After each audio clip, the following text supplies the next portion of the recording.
ದರ್ಶನ್ ಹಾಗೂ ಪವಿತ್ರ ಇವತ್ತು ಮುಖಾಮುಖಿಯಾಗಿದ್ರು. ಕೋರ್ಟ್ನಲ್ಲಿ ಚಾರ್ಜ್ ಫ್ರೇಮ್ ಆಗ್ತಿದ್ದಂತೆ ದರ್ಶನ್ ಸುಳ್ಳು ಸರ್ ಸುಳ್ಳು ಅಂತ ಮನವಿ ಮಾಡಿಕೊಂಡ್ರು. ಸ್ವಾಮಿ ಕೊಲೆ ಕೇಸ್ನಲ್ಲಿ ಬಂದಿಯಾಗಿರುವ ಡಿ ಗ್ಯಾಂಗ್ಗೆ ನವೆಂಬರ್ 10ರಿಂದ ಅಸಲಿ ನರಕ ಶುರುವಾಗಲಿದೆ.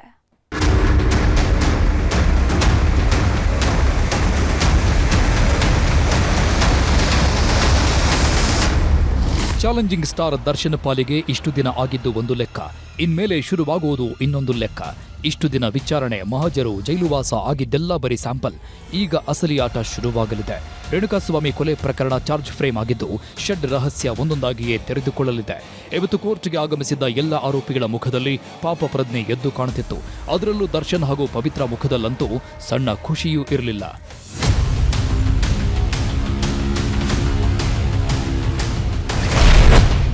ಸುಬ್ಬಿಗೆ ಶುರುವಾಯಿತು ತನಿಖೆ ಬಿಸಿ. ನವೆಂಬರ್ 10ರಿಂದ ಶುರುವಾಗಲಿದೆ ಅಸಲಿ ವಿಚಾರಣೆ. ಇಷ್ಟು ದಿನ ಹಾಸಿಗೆ ದಿಂಬು ಬೇಲು ಅಂತ ಎಳೆದಾಡ್ತಾ ಇದ್ದ ದರ್ಶನ್ ಪ್ರಕರಣದ ಅಸಲಿ ವಿಚಾರಣೆ ಇನ್ಮೇಲೆ ಶುರುವಾಗುತ್ತೆ. ಕೋರ್ಟ್ನಲ್ಲಿವತ್ತು ಪ್ರಕರಣದ ಚಾರ್ಜ್ ಫ್ರೇಮ್ ಆಗಿದೆ.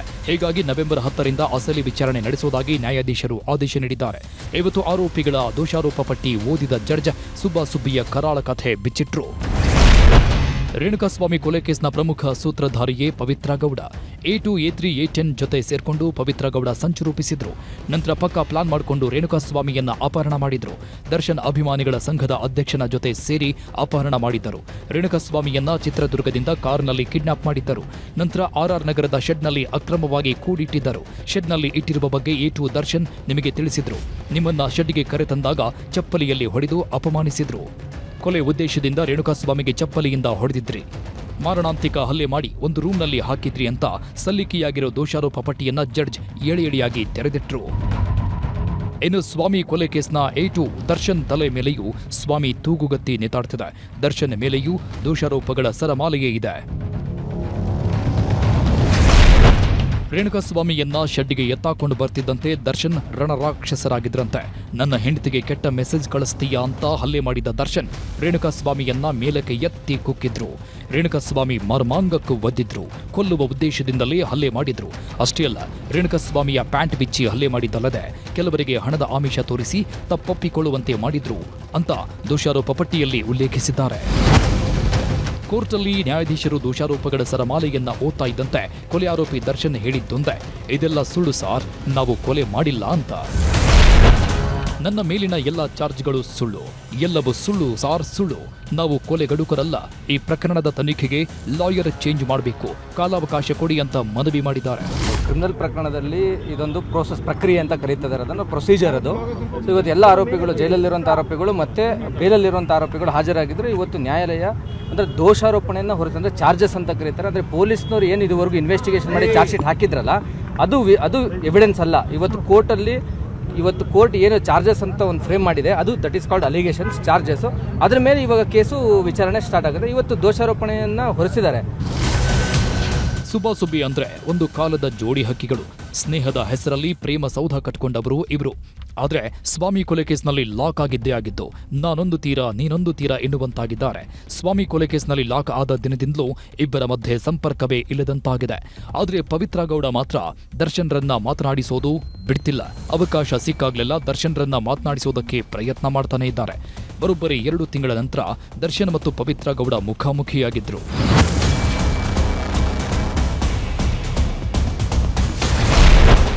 ದರ್ಶನ್ರ ಗೆಟಪ್ ನೋಡಿದ್ರೇನೆ ಗೊತ್ತಾಗುತ್ತೆ ಯಾವ ಲೆವೆಲ್ಗೆ ಬದಲಾಗಿದ್ದಾರೆ ಅಂತ.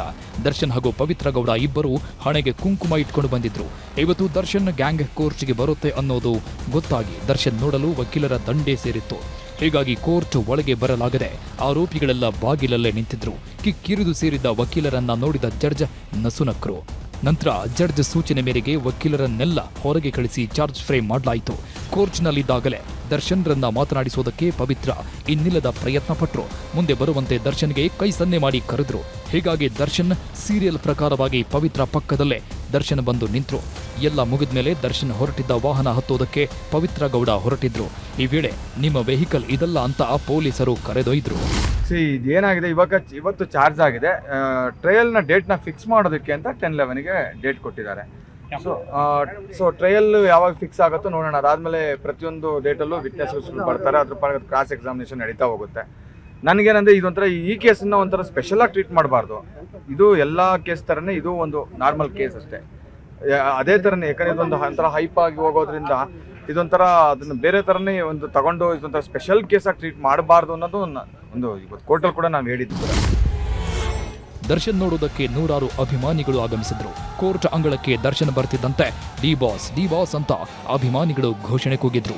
ಆದರೆ ದರ್ಶನ್ ಮಾತ್ರ ಇದ್ಯಾವುದಕ್ಕೂ ರಿಯಾಕ್ಟ್ ಮಾಡೋ ಸ್ಥಿತಿಯಲ್ಲಿ ಇರಲಿಲ್ಲ.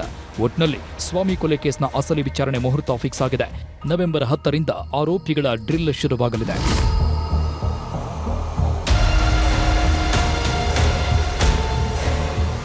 ಸತೀಶ್ ಮತ್ತು ಗಂಗಾಧರ ಜೊತೆ ಮುನಿರಾಜು, ನ್ಯೂಸ್ 18 ಬೆಂಗಳೂರು. 5 ದಿನದಿಂದ ನಡೀತಾ ಇದ್ದ ಕಬ್ಬು ಬೆಳೆಗಾರರ ಪ್ರತಿಭಟನೆ ಇವತ್ತು ಕಾಡ್ಗಿಚ್ಚಿನಂತೆ ಹಬ್ಬಿದೆ. ಇಡೀ ಬೆಳಗಾವಿ ಜಿಲ್ಲೆಯಲ್ಲಿ ಕಬ್ಬು ಬೆಳೆಗಾರರು ಸಿಡಿದೆದ್ದಿದ್ದಾರೆ. ರೈತರ ರೋಷಾಗ್ನಿಯ ಸ್ಪೆಷಲ್ ರಿಪೋರ್ಟ್ ಇಲ್ಲಿದೆ.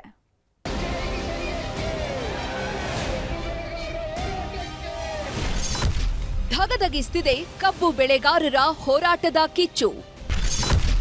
ರಾಜ್ಯ ಹೆದ್ದಾರಿಗಳು ಬಂದ್, ಸರ್ಕಾರ ಸೈಲೆಂಟ್. ಬೆಳಗಾವಿಯಲ್ಲಿ ಕಬ್ಬು ಬೆಳೆಗಾರರ ಕಿಚ್ಚು ಧಗಧಗಿಸೋದಕ್ಕೆ ಶುರುವಾಗಿದೆ. ಕಳೆದ 5 ದಿನದಿಂದ ಮನೆ ಮಠ ಬಿಟ್ಟು ಬೀದಿಗಿಳಿದಿರುವ ರೈತರ ಆಕ್ರೋಶದ ಕಟ್ಟೆಯೊಡೆದಿದೆ. ಕಬ್ಬಿಗೆ ದರ ನಿಗದಿ ಮಾಡುವಂತೆ ಒತ್ತಾಯಿಸಿ ಬೃಹತ್ ಪ್ರತಿಭಟನೆ ನಡೆಸಿದ್ದಾರೆ.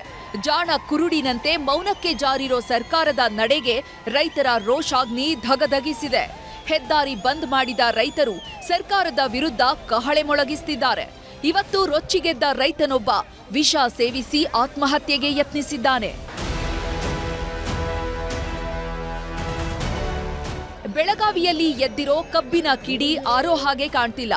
ಮೂಡಲಗಿ ತಾಲೂಕಿನ ಗುರ್ಲಾಪುರ ಕ್ರಾಸ್ನಲ್ಲಿ ಕಳೆದ 5 ದಿನದಿಂದ ನಿರಂತರ ಪ್ರತಿಭಟನೆ ಮಾಡ್ತಿದ್ದಾರೆ.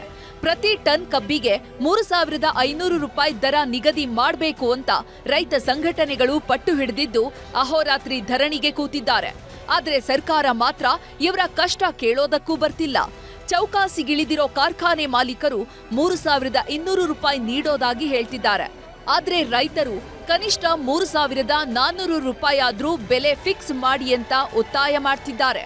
ಕರ್ನಾಟಕದ ಮುಖ್ಯಮಂತ್ರಿಗಳು ಏನಂತ ಕೇಳ್ಕೊತಾನಂದ್ರ ದಯವಿಟ್ಟು ಎಚ್ಚರಗೊಂಡು ಕಬ್ಬಿನ ಬೆಳೆಗಾರ ತರಪಿ ನಿಂತು ಇದನ್ನ ಗಟ್ಟಿ ನಿರ್ಧಾರ ತಗೊಂಡು ದಯವಿಟ್ಟು ರೇಟ್ ಫಿಕ್ಸ್ ಮಾಡುವಂತ ಕೆಲಸ ಮಾಡಬೇಕು. ನಿನ್ನ ಬೆಳಗಾವಿ ಜಿಲ್ಲಾ DC ಅವರು ಬಂದು 3,200 ರೂಪಾಯಿ ನಾವು ಕೊಡಿಸ್ತು ಚಳವಳಿ ತಕೊಂಡ್ರು. ನಾವೇನು ದೊಡ್ಡ ಏನು ಭಾಳ ಕೇಳತ್ತಿಲ್ಲ.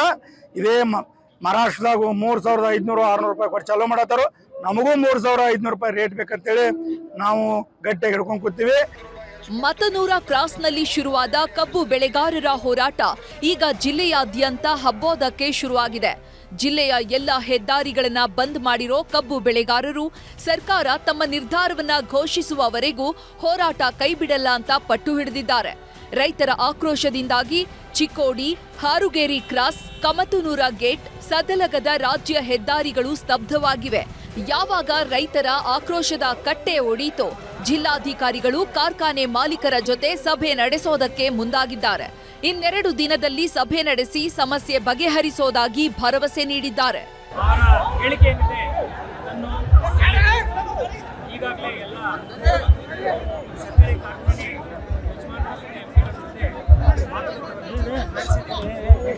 ನನ್ನ ಪ್ರಕಾರ 1-2 ದಿವಸದ ಒಳಗಡೆ ಇದಕ್ಕೆ ಸೂಕ್ತ ಪರಿಹಾರ ಸಿಗುತ್ತೆ. ಇನ್ನು ಹಾವೇರಿಯಲ್ಲಿ ಮಾತನಾಡಿದ ಸಚಿವ ಶಿವಾನಂದ ಪಾಟೀಲ್ ದರ ನಿಗದಿ ಒಪ್ಪಿಗೆ ಬಗ್ಗೆ ಸುಳಿವು ನೀಡಿದ್ದಾರೆ. FRP ನಿಗದಿ ಮಾಡುವುದು ಕೇಂದ್ರ ಸರ್ಕಾರ, ಆ ಅಧಿಕಾರ ನಮಗಿಲ್ಲ. ರಿಕವರಿ ಹೆಚ್ಚಿರುವ ಕಾರ್ಖಾನೆಯಿಂದ ಹಣ ಕೊಡಿಸುವ ಬಗ್ಗೆ ಮಾತುಕತೆಯಾಗಿದೆ ಎಂದರು. FRP ನಿಗದಿ ಮಾಡತಕ್ಕಂಥವ್ರು ಕೇಂದ್ರ ಸರ್ಕಾರ, ಅದು ನಮ್ಮಲ್ಲಿ ಅಧಿಕಾರ ಇಲ್ಲ. ಆದರೂ ಕೂಡ ನಾವು ಯಾವ ಕಾರ್ಖಾನೆಯಲ್ಲಿ ಹೆಚ್ಚಿಗೆ ರಿಕವರಿ ಇದೆ ಅವ್ರಿಗೆ ಹೆಚ್ಚಿಗೆ ಕೊಡಿಸ್ಬೇಕು ಅನ್ನುವಂಥ ಹಂತಕ್ಕೆ ಮಾತುಕತೆ ನಡೀತಾ ಇದೆ. ಈಗಾಗಲೇ ನಿನ್ನೆ ಸಾಯಂಕಾಲ DC ಮತ್ತು SP ಅವರು ಹೋಗಿ 3,200 ರೂಪಾಯಿ ಕೊಡಿಸ್ತಕ್ಕಂಥ ಒಂದು ನಿರ್ಣಯಕ್ಕೆ ಬಂದಿದ್ದಾರೆ.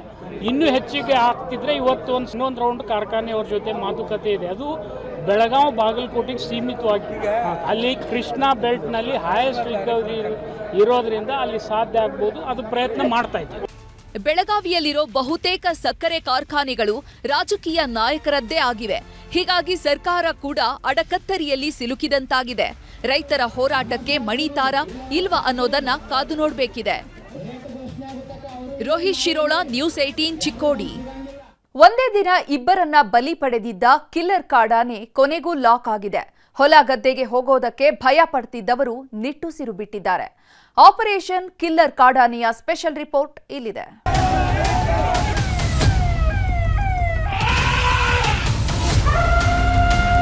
ಇದೇ ನೋಡಿ ಚಿಕ್ಕಮಗಳೂರು ಜನರ ನಿದ್ದೆಗೆಡಿಸಿದ ಕಿಲ್ಲರ್ ಕಾಡಾನೆ. ಖೆಡ್ಡಾಕ್ಕೆ ಬಿದ್ದರೂ ಇದರ ಗತ್ತು ಕಮ್ಮಿಯಾಗಿಲ್ಲ. ಕೆಕ್ಕರಿಸಿ ನೋಡೋ ಆ ಲುಕ್ಕು ಹೋಗಿಲ್ಲ. ಶೃಂಗೇರಿ ತಾಲೂಕಿನಲ್ಲಿ ಇಬ್ಬರನ್ನ ಬಲಿ ಪಡೆದಿದ್ದ ಒಂಟಿ ಸಲಗ ಕೊನೆಗೂ ಲಾಕ್ ಆಗಿದೆ. ನಿನ್ನೆ ಸಂಜೆಯೇ ದಿಢೀರಂತ ಶುರುವಾದ ಕಾರ್ಯಾಚರಣೆಯಲ್ಲಿ ಪುಂಡಾನೆಯ ಹುಚ್ಚಾಟದ ಹುಟ್ಟಡಗಿಸಿದ್ದಾರೆ. ಸಿಕ್ಕವರನ್ನ ತುಳಿದು ಕೊಂದು ಹಾಕ್ತಿದ್ದ ಕಾಡಾನೆಯನ್ನ ಅರಣ್ಯ ಇಲಾಖೆ ಸಿಬ್ಬಂದಿ ಬಂಧಿಸಿದ್ದಾರೆ.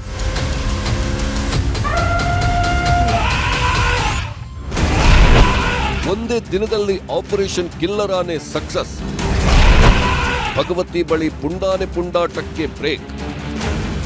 ಕಳೆದ ಶುಕ್ರವಾರ ಕೆರೆಕಟ್ಟೆ ಸಮೀಪದ ಕೆರೆಗದ್ದೆ ಗ್ರಾಮದಲ್ಲಿ ಇದೇ ಪುಂಡಾನೆ ಅಟ್ಟಹಾಸ ಮೆರೆದಿತ್ತು. ಬೆಳ್ಳಂಬೆಳಿಗ್ಗೆ ಸೊಪ್ಪು ತರುವುದಕ್ಕೆ ಅಂತ ಹೋಗಿದ್ದ ಹರೀಶ್ ಹಾಗೂ ಉಮೇಶ್ರನ್ನ ಅಟ್ಟಾಡಿಸಿ ಕೊಂದು ಹಾಕಿತ್ತು. ಇದರಿಂದ ಸಿಟ್ಟಿಗೆದ್ದಿದ್ದ ಹತ್ತೂರಿನ ಜನ ದಂಗೆದ್ದಿದ್ರು. ಹೀಗಾಗಿ ಅರಣ್ಯ ಇಲಾಖೆ ಸಿಬ್ಬಂದಿ ಆಪರೇಷನ್ ಕಿಲ್ಲರ್ ಕಾಡಾನೆ ಶುರು ಮಾಡಿದ್ರು. ನಿನ್ನೆ ದುಬಾರೆಯಿಂದ ಏಕಲವ್ಯ ಟೀಮ್ ಶೃಂಗೇರಿಗೆ ಬಂದಿದ್ದು ಹಂತಕ ಕಾಡಾನೆಗೆ ಖೆಡ್ಡಾ ತೋಡಿದ್ದಾರೆ. ಭಗವತಿ ಕ್ಯಾಂಪ್ ಬಳಿ ಕಿಲ್ಲರ್ ಕಾಡಾನೆ ಸುತ್ತಾಡ್ತಿದೆ ಅನ್ನೋದು ಗೊತ್ತಾಗ್ತಿದ್ದಂತೆ ಕುಮ್ಕಿ ಆನೆಗಳನ್ನ ಇಲ್ಲಿಗೆ ಶಿಫ್ಟ್ ಮಾಡಿದ್ರು. ಇವತ್ತಿನಿಂದ ಆನೆ ಆಪರೇಷನ್ ಮಾಡುವುದಕ್ಕೆ ಅಧಿಕಾರಿಗಳು ಪ್ಲಾನ್ ಮಾಡಿದ್ರು. ಆದ್ರೆ ಯಾವಾಗ ಕಿಲ್ಲರ್ ಕಾಡಾನೆ ಇಲ್ಲೇ ಸುತ್ತಾಡ್ತಿದೆ ಅನ್ನೋದು ಗೊತ್ತಾಯ್ತು, ದಿಢೀರ್ ಕಾರ್ಯಾಚರಣೆಗಿಳಿದಿದ್ರು. ಆನೆ ಸೆರೆ ಆಪರೇಷನ್ಗೆ ಇಳಿದಿದ್ದ ಏಕಲವ್ಯ ನೇತೃತ್ವದ ಹರ್ಷ, ಅಜೇಯ, ಧನಂಜಯ, ಪ್ರಶಾಂತ ಕುಮ್ಕಿ ಆನೆಗಳು ಕಿಲ್ಲರ್ ಕಾಡಾನೆಯ ಹುಟ್ಟಡಗಿಸಿವೆ. ಕುದುರೆಮುಖ ರಾಷ್ಟ್ರೀಯ ಉದ್ಯಾನವನ ವ್ಯಾಪ್ತಿಯಲ್ಲಿರುವ ಭಗವತಿ ಪ್ರದೇಶದ ಬಳಿ ಹಂತಕ ಆನೆಯನ್ನ ಲಾಕ್ ಮಾಡಿದ್ದು ರಾತ್ರೋರಾತ್ರಿಯೇ ಸೆರೆ ಹಿಡಿದಿದ್ದಾರೆ.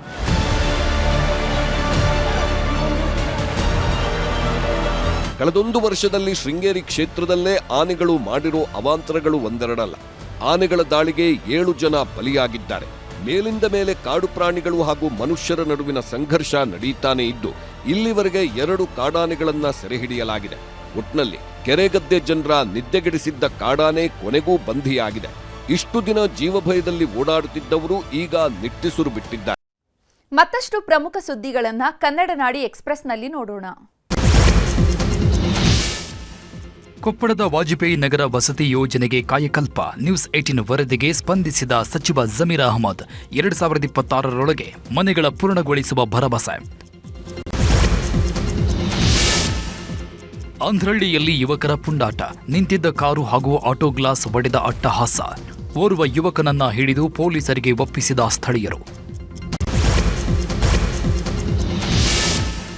ವಾಹನ ಅಡ್ಡಗಟ್ಟಿ ಟಾರ್ಪಲ್ ಕಿತ್ತು ಒಂಟಿ ಸಲಗದಂಥಲೆ. ನಿತ್ಯ ತರಕಾರಿ, ಕಬ್ಬು ಆಸೆಗೆ ರಸ್ತೆಗಿಳಿಯುತ್ತಿದೆ ಕಾಡಾನೆ. ತಮಿಳುನಾಡಿನ ಆಸನೂರು ರಸ್ತೆಯಲ್ಲಿ ಘಟನೆ. ಕುಡಿದ ಹೊತ್ತಲ್ಲಿ ಸಾಗರ ನಗರಸಭೆ ಆಯುಕ್ತನ ರಂಪಾಟ. ಬೀದಿ ವ್ಯಾಪಾರಿಗಳಿಗೆ ಅವಾಚ್ಯ ಶಬ್ದಗಳಿಂದ ನಿಂದನೆ. ಸಾಮಾಜಿಕ ಜಾಲತಾಣದಲ್ಲಿ ವಿಡಿಯೋ ವೈರಲ್. ಬೀದರ್ ನಗರದಲ್ಲಿ ಬೆಳ್ಳಂಬೆಳಗ್ಗೆ ಜೆಸಿಬಿ ಸದ್ದು. ಸರ್ಕಾರಿ ಜಾಗ ಒತ್ತುವರಿದಾರರಿಗೆ ಬಿಸಿ ಮುಟ್ಟಿಸಿದ ಮಹಾನಗರ ಪಾಲಿಕೆ. ಬಿಗಿ ಪೊಲೀಸ್ ಬಂದೋಬಸ್ತ್ನಲ್ಲಿ ಒತ್ತುವರಿ ತೆರವು ಕಾರ್ಯ. ಕುಡಿಯುವ ನೀರಿಗಾಗಿ ಬಿಂದಿಗೆಯೊಂದಿಗೆ ರಸ್ತೆಗಿಳಿದು ಪ್ರತಿಭಟನೆ. ನೀರು ಸರಿಯಾಗಿ ಪೂರೈಕೆ ಆಗ್ತಿಲ್ಲ ಅಂತ ಆಕ್ರೋಶ. ವಿಜಯಪುರ ಜಿಲ್ಲೆಯ ಬಸವನ ಬಾಗೇವಾಡಿ ಪಟ್ಟಣದಲ್ಲಿ ಘಟನೆ.